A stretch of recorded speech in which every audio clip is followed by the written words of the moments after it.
안녕하세요. 비내준입니다. 이번 편은 중3과학 온대저기압 편입니다. 네, 이 온대저기압을 배우기에 앞서 고기압과 저기압을 다시 한번 짚고 넘어갈 거예요.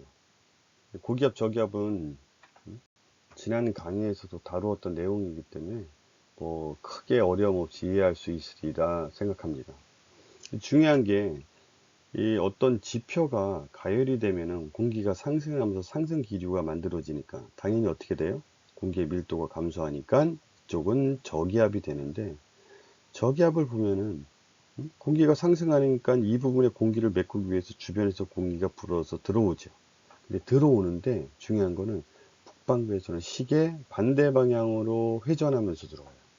이게 나중에 온대 저기압에서 아주 중요한 바람의 방향에 대한 원리이기 때문에 꼭 기억해 두시기 바랍니다. 반대로 지표가 냉각이 된 곳은 밀도가 커지니까 하강 기류가 생기면서 공기가 하강을 하는데 지표면을 만나면서 밖으로 불어 나가죠. 밖으로 불어 나가는데 시계 방향으로 불면서 나가요. 어디서는 우리가 살고 있는 북반구, 지구가 이렇게 있으면 이제 반쪽, 적도 위쪽을 다 북반구라 그러죠. 그럼 남반구는 당연히 이 방향이 서로 반대라는 것뿐이 없어요.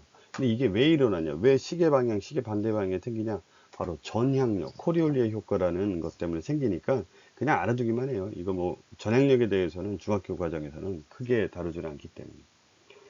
자, 그럼 중요한 거는 사람이 살고 있는 지표면에서는 당연히 어떻게 고기압에서 저기압 쪽으로 바람이 분다. 근데 저기압에서는 시계 반대 방향으로 바람이 불어 들어오고 상승 기류가 생긴다.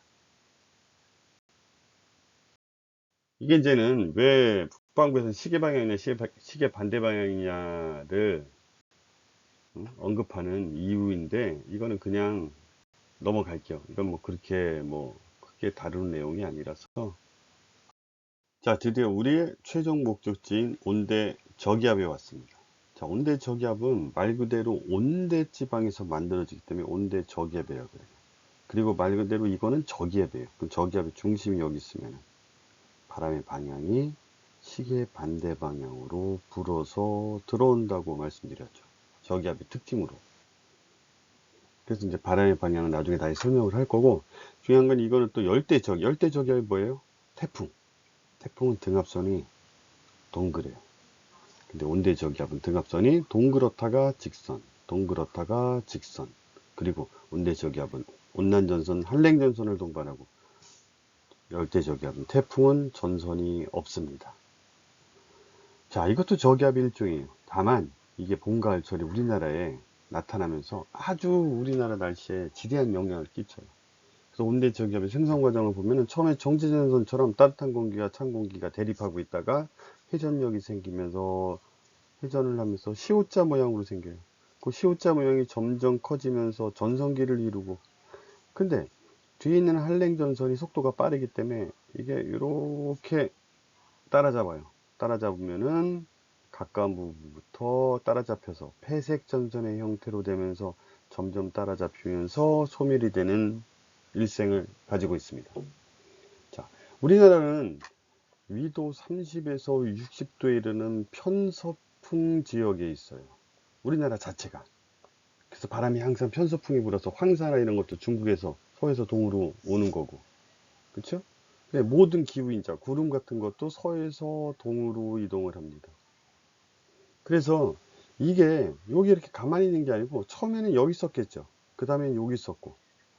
그러면은 내가 이렇게 한국에 살고 있는데 온대 저기압이 여기 있을 때는 이 오른쪽에 영향을 받을 테고, 요 가운데에 있을 때는 가운데 지역에 영향을 받을 테고, 온대 저기압이 여기서 더 이동을 했다 그러면 온대 저기압이 왼쪽에 영향을 받을 거예요. 그러면은 이 그림을 보시면은 이 온난 전선이 있고 한랭 전선이 있어요. 온난 전선은 전선의 앞쪽에 층운형 구름에 의해서 비가 오고, 그 다음에 가운데 지역은 따뜻한 공기가 생기면서 다시 비가 그치고, 또 왼쪽에는 한랭 전선의 뒤쪽에 저운형 구름 때문에 소나기가 내리는, 또 찬 공기 때문에 기온이 하강하는 영향을 받을 거예요.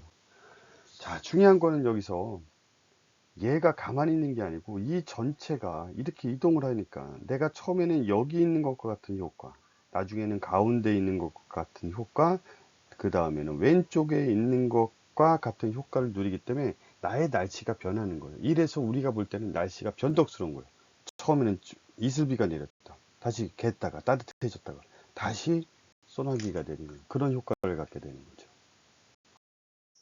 자, 이제 앞 페이지에서 배운 내용을 좀 더 자세히 알아볼 텐데요. 여기 보시면은 앞에 온난전선 있죠. 그리고 한랭전선.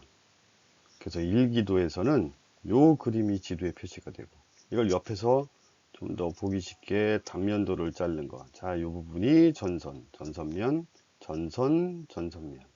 자, 온난전선은 앞쪽에 구름이 끼고, 구름이 꼈지만은 구름이 두꺼운 부분에서 비가 내려요. 그래서 구름의 영역은 더 넓고 강수구역은 좁아요.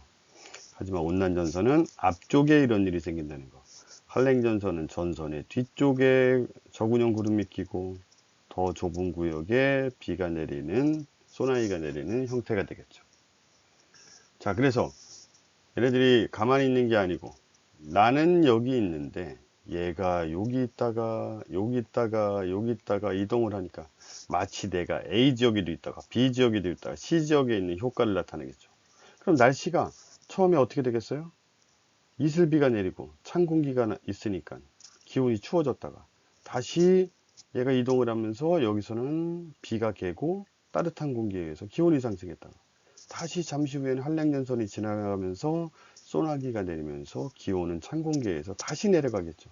날씨가 이렇게 바뀌니까 우리가 변덕스러운 날씨를 볼 수 있는 거예요. 그래서 온대 저기압이 특히 봄, 가을철에 중요한 이유입니다. 자, 바람 같은 경우에, 그럼, 이 D 지역 같은 경우에는 어디예요? 저기압의 중심부니까 구름의 구역에 포함되면서 날씨가 흐린 날씨를 갖게 됩니다. 자, 바람 같은 경우에는 저기압이기 때문에 저기압 중심부로 바람이 불어 들어옵니다. 그래서 A 지역에서는 남쪽에, 그죠? 남쪽에 동쪽에서 불어오는 남동풍, 네, B 지역은 남서풍, C 지역은 북서풍. 한마디로 A, B, C 내가 이렇게 위치가 바뀌면 내가 위치가 바뀌는 게 아니에요. 얘가 이동을 하면서 바뀌는 거지. 그래서 바람도 남동에서 남서로 바뀌었다 북서로 바뀌는 아주 변덕스러움을 보여주고 있습니다. 그래서 그 내용들을 여기다가 이렇게 정리해 놓은 거예요. 아마 학교에서도 이런 식으로 온대저기압을 많이 배울 텐데 그때 수업 들을 때 이 부분이 왜 이랬었지 이런 것들을 조금이라도 이해 못했던 부분들이 있으면 이 시간을 걸쳐서 다 이해했기를 바랍니다.